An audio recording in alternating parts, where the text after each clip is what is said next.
வணக்கம். இன்றைக்கி தேங்காய் சாதம் எப்படி பண்ணுறதுன்னு பார்க்க போகிறோம். இது வந்து ரொம்ப ரொம்ப ரொம்ப ஒரு ஈஸியான ஒரு ரெசிபி. பேச்சுலர்ஸ், ஆஃபீஸ் போகிறவங்களாம் 5 மினிட்ஸில் செஞ்சிடலாம் இதை. இப்போது இதை பண்ணுறதுக்கு என்னென்ன பொருட்கள் வேணும்னு பார்த்துடலாம்.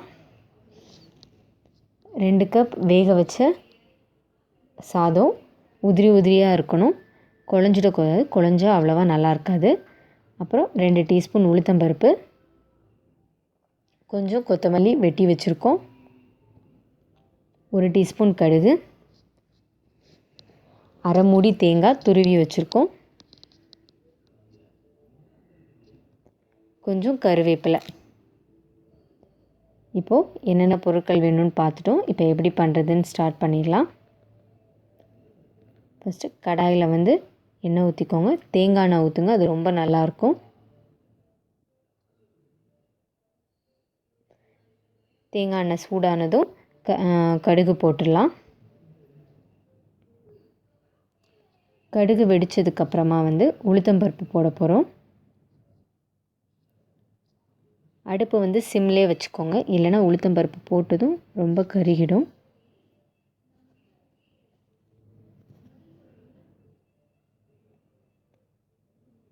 இப்போ பாருங்கள், உளுத்தம்பருப்பு கலர் சேஞ்ச் ஆகிடுச்சு. இப்படி கலர் சேஞ்ச் ஆனதும் கருவேப்பிலை போட்டுடலாம்.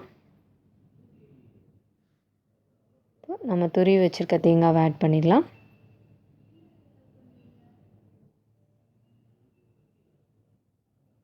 தேங்காவை ஆட் பண்ணிவிட்டு ஒரு நிமிஷம் கொஞ்சம் வதக்குங்க. கலர் சேஞ்ச் ஆகிடக்கூடாது. ஒரு நிமிஷம் மைல்டாக வதக்கிக்கோங்க.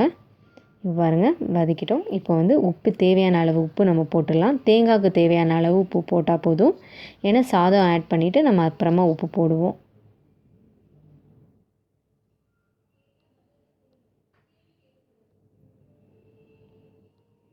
இப்போ பாருங்கள், தேங்காய் கொஞ்சம் நல்லா வதங்கிடுச்சு. இந்த டைமில் வந்து நம்ம எடுத்து வச்சுருக்க சாதம் ஆட் பண்ண போகிறோம். சாதம் பார்த்திங்களா எவ்வளோ உதிரி உதிரியாக இருக்குதுன்னு. இப்படி இருந்தாலும் சாதம் கொஞ்சம் நல்லா வரும். இப்போ நல்லா மிக்ஸ் பண்ணிட்டோம். இப்போ வந்து ரைஸ்க்கு தேவையான உப்பு போட்டுடலாம்.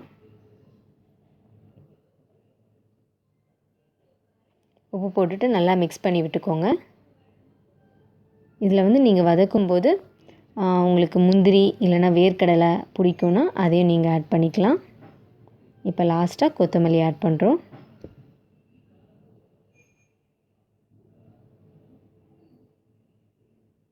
இப்போ கமகமன் தேங்காய் சாதம் நல்லா ரெடி ஆயிடுச்சு.